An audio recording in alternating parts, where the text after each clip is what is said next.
Welcome one and all to another edition of the Defo Show with Lubie here on the 5 Reasons Sports Network, brought to you by Water Cleanup of Florida.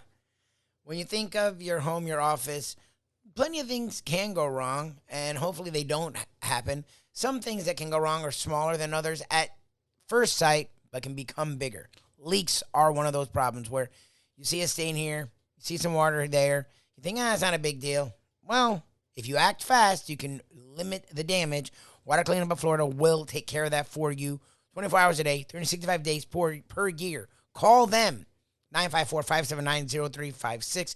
With over 60 years of combined experience between Michael, Robert, and their entire team, they will make sure leak detection, drying, fixing that leak happens quickly and with the limited amount of damage possible. Plus, with licensed, insured, certified contractors on staff, they'll make sure it looks as good as new. They did it with my wife and I. We had some water issues. We went to Water Cleanup of Florida. They were fantastic. They will do the same thing for you. Give them a call, 954-579-0356, 954-579-0356, or the website, WCUFL.com. Check them out on the socials, Facebook, Instagram, Twitter, at Water Cleanup FL. Not only can you trust my word, check them out on Google with over 75-star reviews. Water Cleanup of Florida. If you have the schmutz, they have the guts. Miami Dolphins, I don't know if guts has been their issue, but there have been a lot of schmutz. A team that was 3-0 at one point, now has lost 3 in a row. It's in there 3-3. They missed Tua greatly. The offensive line has been an issue. We talked about both with NFL agent Brett Tessler and CBS 4 Miami Dolphins analyst, former longtime ESPN analyst, a Dolphin Phinsider himself, the one and only John Congemi, joined us today, also on a Pigskin Playbook Monday, here at the Defo Show with Lubie on the 5 Reasons Sports Network. All right, what do you think? You know what? If I was ever going to put a line through a game and just say, I'm going to consider this kind of an aberration. I don't expect them to win the ball game. Minnesota came in, I think, maybe overrated at 4-1, but nonetheless, they'd won 4 of their 5 games. A lot of people think that Kirk Cousins, I think you even said this on the show, has been liberated by the fact that Mike Zimmer is no longer coaching there, and there's much more upside potential for the Vikings. So to have the Vikings coming in, I guess at relative full strength, I don't know. I didn't see an injury report of anything of great significance there, but, it wasn't like I was paying close attention to it. But nonetheless, you're considering that the Vikings are probably in better shape than the Dolphins are to play this game. Since there was such a mystery about the quarterbacks, and they were going to start Skylar Thompson, and other guys supposedly were dinged up. But, I probably would just give them a pass on this one. But what did you see? I mean, is there something there with the Dolphins that's particularly troubling, or do we have to reserve judgment on this team until they're sort of back intact, which we're assuming is going to be next Sunday night against the Pittsburgh Steelers with Tua back in the lineup? Yeah, I mean, I think the thing that would be most frustrating for a Dolphin fan is the fact that you beat the Bills, who I think most people would say are the best team in the league, either them or Philadelphia. And so if you can beat them, then if you could beat the Ravens and Lamar Jackson, now I know the Ravens lost yesterday, but Ravens are still a tough team. And Lamar Jackson is still an incredibly difficult guy they try to contain and to try to scheme against. So that certainly was a high-quality victory. You end up beating the Patriots in the opening game, and the Patriots showed that they won a good, big, tough game yesterday. And so when you win 3 games to start out under those circumstances, and then you lose to a decent Bengals team, what looks now like a decent Jet team, you wouldn't have thought it at the time. You would think, if you could beat the Ravens and the Bills, you should sure as shit be able to beat the Bengals and the Jets. So then you lose to the Vikings again, another good team. And so, look, I mean, this is the NFL. Everybody's going to come out and compete. Obviously, teams are better off being healthy and playing with their starters and starting quarterback as opposed to having to, go down the line to second and third string players. Now, I'm a big Skylar Thompson fan. And frankly, I was very excited to see how things were going to work out. And frankly, I thought the kid was amazing. But, as often ends up seeming to be the discussion down here, the offensive line's just not getting it done. And it it's one thing for them to just be getting beat and handled at the point of attack like they are. But now when you're playing completely sloppy and undisciplined and you're actually erasing the couple good plays that your offense is actually able to make. I mean, Skylar Thompson made, 2 or 3 incredible plays that obviously you're not going to be able to see on a stat sheet because they ended up getting called back for for penalties. So it's just incredibly frustrating, I would think, to be a member of that team, because when you have a Tyreek Hill, when you have a Jalen Waddle, when you have, a guy like Tua emerging the way he was, when you have a running back like Raheem Mostert, when you have a young quarterback like Skylar Thompson, you'd like to see what those guys are really, truly capable of if given the best opportunity to succeed. But what you saw yesterday, you saw your third string quarterback get knocked out. What is that? 3 quarterbacks that have gotten knocked out 3 weeks in a row. Yeah. You see the running back you have who coming into this season had the highest average per carry of any running back in history. And you see him just absolutely, fighting for his life out there, to get 3.5 yards to carry. And, obviously representing him, I'm watching everything repeatedly over and over, seeing exactly what went wrong on any given play. And you see that in some of these situations where, either a tight end's missing a wham block, a guard's not getting to a linebacker on the second level and sealing them off. Just the little things that aren't as obvious as a guy just getting defeated one-on-one. It's like a chess match out there. And in order for things to really click the way that, that Mike McDaniel intends, each guy kind of has to do their job. And when you've got multiple guys not doing their job, nobody has a chance. Well, and what's interesting, and you sort of reminded me, the other part of it is that the offensive line is sort of a disaster. But I think clearly Skylar Thompson's better than Bridgewater. I think that's where we are now, and I'm hoping that switch happens at some point where Thompson is the backup, because Bridgewater is just like he doesn't want to do anything. Thompson made a lot of plays. Like that offensive line was trying hard to stop him. Literally 5. I've never seen that. I've never seen 5 penalties on one drive. And it wasn't even on one drive. It was on like the last quarter of the drive when Thompson kept overcoming penalty, and they kept having him. But the other thing I've noticed, and for those people that didn't think Tua mattered, their offense is night and day when Tua's out there compared to even Skylar. Like when Tua's out there, their offense is humming, was one of the best offenses in football. Without Tua, that offense is like grained to a halt. But you're not wrong. With that offensive line, even Tua may struggle because they're not doing anything right now. These last 2 to 3 games, that offensive line has been putrid. We're screaming for Tua. It's crazy. I think it would be hard for any quarterback to succeed under those circumstances. And I think, throughout the last 15 years we've been doing this segment together. I think has it been that long, Brett? Seems like yesterday we were just talking about doing this. It's been at least that long, yeah. I know, but this may be like the 500 and something time we've said this. But who could succeed? Who can succeed under these circumstances? Again, I mean, you see Skylar running for his life, evading guys, making amazing throws downfield, somehow finding guys, and all these plays are coming back. I mean, the performance yesterday was just unconscionable. There's just no way to sugarcoat it. And again, it's very frustrating to watch when you realize the other pieces that this team has in place. But this is why the old adage, build from the inside out, because you could have the greatest receiver in the world. He can catch, 200 yards a game. But a lot of that, of course, is because you're getting yourself down in games and you're picking up big chunks of yardage and garbage time and things like that. But, at the end of the day, when you've had 3 quarterbacks go down 3 weeks in a row, maybe that tells you something. Maybe that's more than just bad luck. The Dolphins on Sunday with penalties, mistakes, had every right to win that game. It's one play. You're thinking if one laser beam to Waddle or Hill changes the complexion of the game, we didn't know it was going to be Dalvin Cook that was going to provide that on the other side.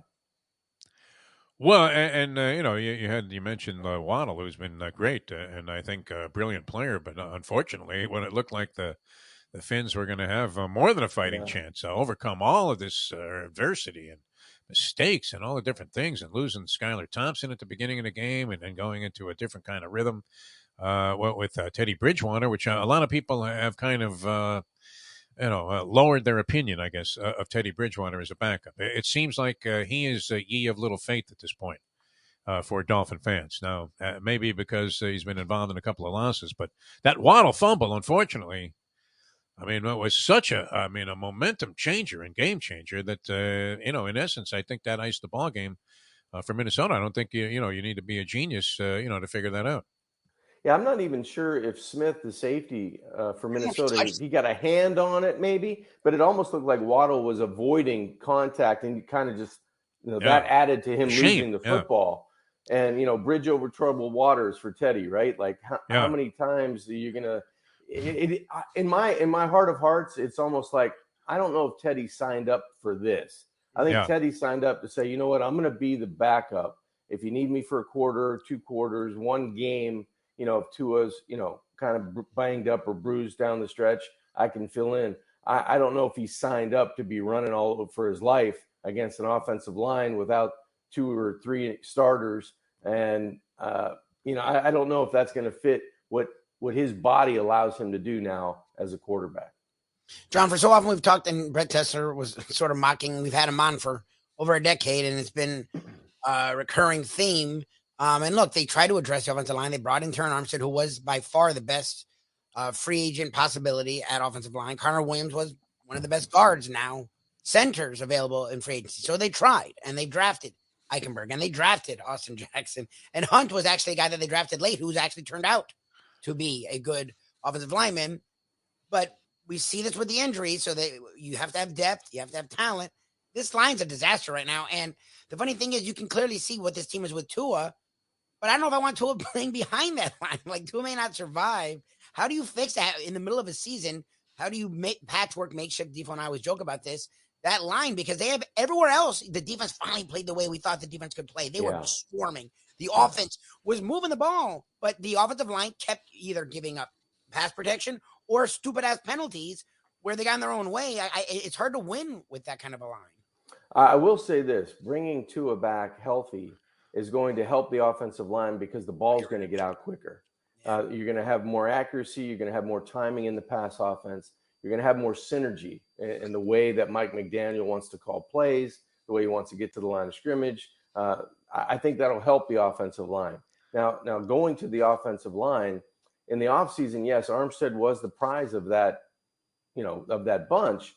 But if you go through history, and we talked about this, remember I was telling you I talked to a Saints coach that said, I'd be shocked if Armstead makes it through 8.5 games. Oh, yeah. And I'd be shocked if Armstead makes it through X amount of games. Well, we're seeing that. Not only can he not practice during the week, well, with his toe injury, he can't play either now. So you couple that with Jackson on the other side that's been out for 4 weeks with a sprain, high ankle sprain, that I would think he should be ready to go this week against the Steelers on Sunday night. And a regressing young guard as Eichenberg. I don't think he's improving. I think he's regressing if you watch some of the misses and some of the way he's been playing. So I think you put that in that whole, that Dolphin offensive bag, and you mix it around. I don't know if Dolphin fans, or a lot of Dolphin fans, maybe half of them, would be saying, thank God Tua's coming back, because, we can't wait for him to help salvage this mess we have now on the offense, because it seemed like it was clicking in terms of points, explosive plays, all the things you need to have in the NFL today, because you look around the league and that's what all the good teams are doing. They have enough explosive plays. They have a quarterback that changes the way the outcome of the game is, because he's in control. Well, you don't have that without Tua on this football team. It's funny, the narratives in the National Football League, especially formulated in the preseason, are often misguided. We all thought this was going to be the soft spot on the schedule for the Miami Dolphins if they could just somehow get through those first 4 at a deuce and a deuce, 2-2. And, so far it's been very much, an obscure boxing reference, if you don't mind. But the first De La Hoya Mosley fight, where one guy wins the first 6 rounds and the other guy just clearly wins the second 6. It's kind of gone that way. I mean, the Dolphins brilliant in the first 3 games, and so to as Lubie would say, in the last 3, and we don't know exactly where they're at. Although we're back to this common theme, John, about well, geez, if they could only block somebody, we might be in there with a shot. So many other things too, went on, and I want to get into the college slate because that was fascinating on Saturday, and of course the rest of the pro card. Philadelphia remains unbeaten, kind of dominant last night, although the game got tight there for a brief moment. And wow, I mean, wouldn't you have enjoyed if when you were playing at Pitt or in your career in the pros, if you had a kicker on your team who could hit from 60? That was impressive. Thought nothing of it. I mean, even in the Dallas game last night, this Cowboys kicker, and this was a dagger in my back as I was, getting 6 points with the Cowboys against Philadelphia. Right, they're down 9. A guy's going to kick an impossible field goal. It's high, it's far. It's like John Sterling is calling this kick. And then, cut at the fucking wall. You're like, I don't know if are you a big baseball follower? You must hang out with some Yankee fans. I used to be, yes. Are they the worst crying babies that you've ever seen? I mean, they threw in the towel after Cleveland took a 2-1 lead, and all you saw across all of social media was, oh, man, this Aaron Boone's an asshole, and, Cashman's got to go, and so-and-so's a bust. They're even turned on Aaron Judge. Yeah. They booed Aaron Judge. They booed him, 62. Booed him. The guy who had one of the most spectacular seasons in the history of the game, right in front of their eyes, carried the team on his back like he was, in the WWE, and he was John Cena or something. He even looks a little Cena-esque, and they're booing him. I've never heard a bunch of bigger crying babies. And, you've had, your share of experience with this because you've been hosting any number of editions of Dolphins Crying Towel in the post game. Right. I don't know. Were you taking calls there with the Phinsiders when you were doing that post game show? On a very limited basis as the years went on. Yes. Always scary to open up the phone lines at that point, is it not? I mean, you kind of know what you're going to get. You're always hoping for it, right?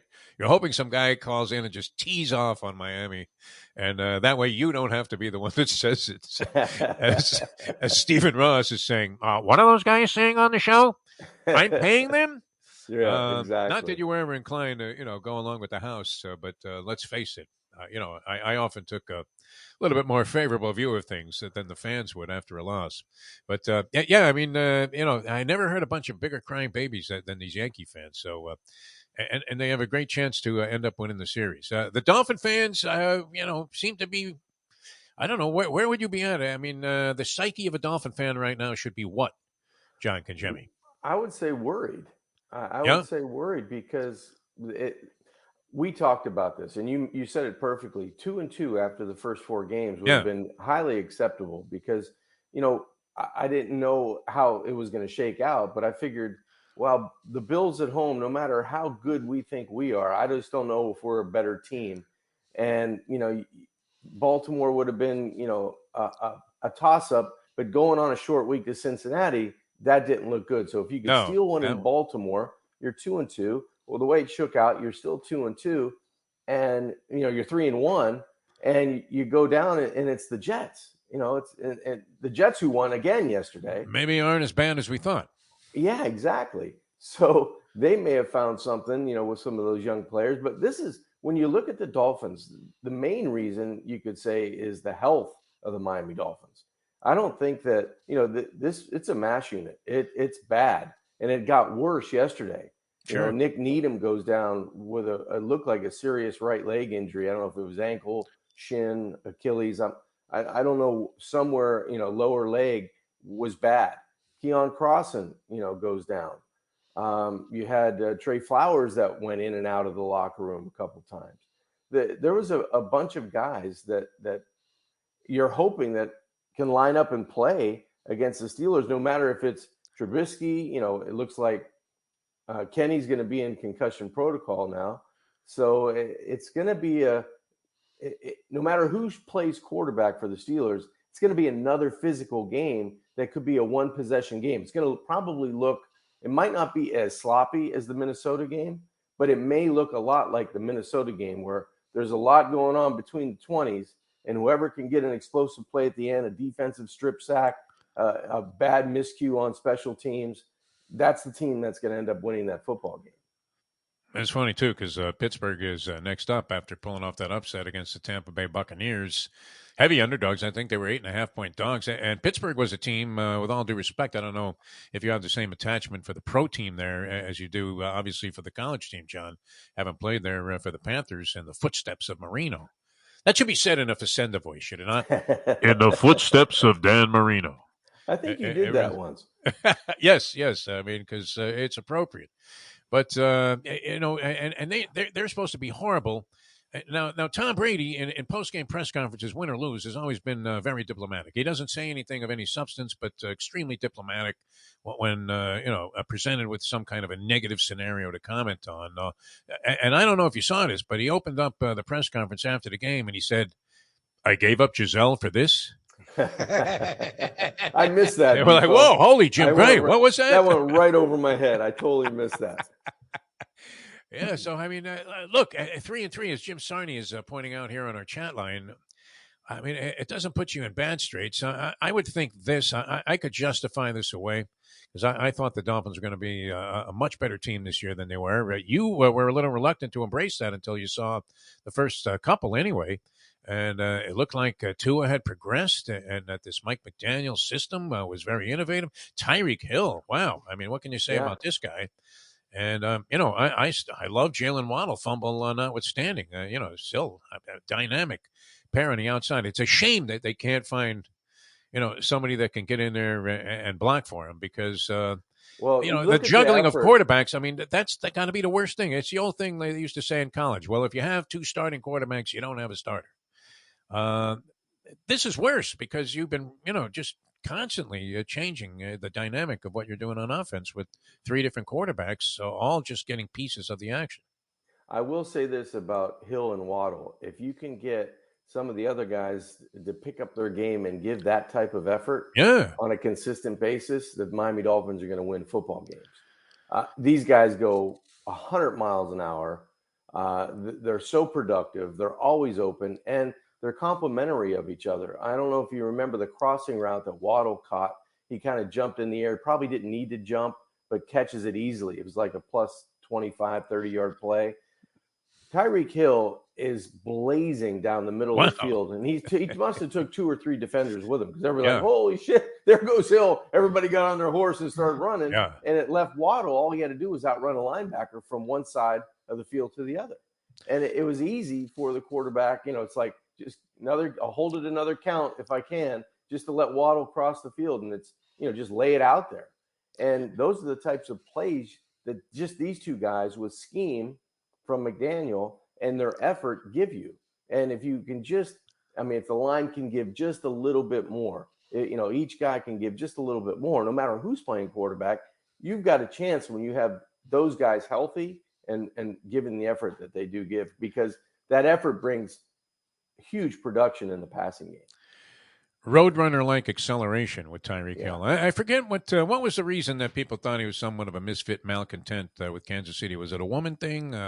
What were his off-field problems? But he did seem like he had a little bit of Kyrie Irving, type of distancing himself from the concept of, the team culture and buying into that. But, wow, I mean, it couldn't be any more the opposite.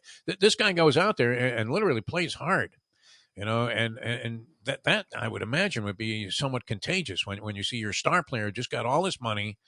And, there are times that you do see star players really struggle once they get the pot of gold. Anything but the case. And the guy goes out there and, seems to bring it, with everything that he has, on every possession. And the good thing, Defo, too, on the sidelines, he was not letting those guys lay down. He was getting all over them. He was one of those guys that he was mad because his production wasn't helping things, but I think he was getting on the other guys to say, listen, at least you have to get to my level to give us a chance to win. And it was good to see that because somebody needed to step up, because that was a winnable game. Fans do it all the time. I'm sure players do it. When you go back and you look and you go and you circle that one and go, man, that Minnesota game, one play.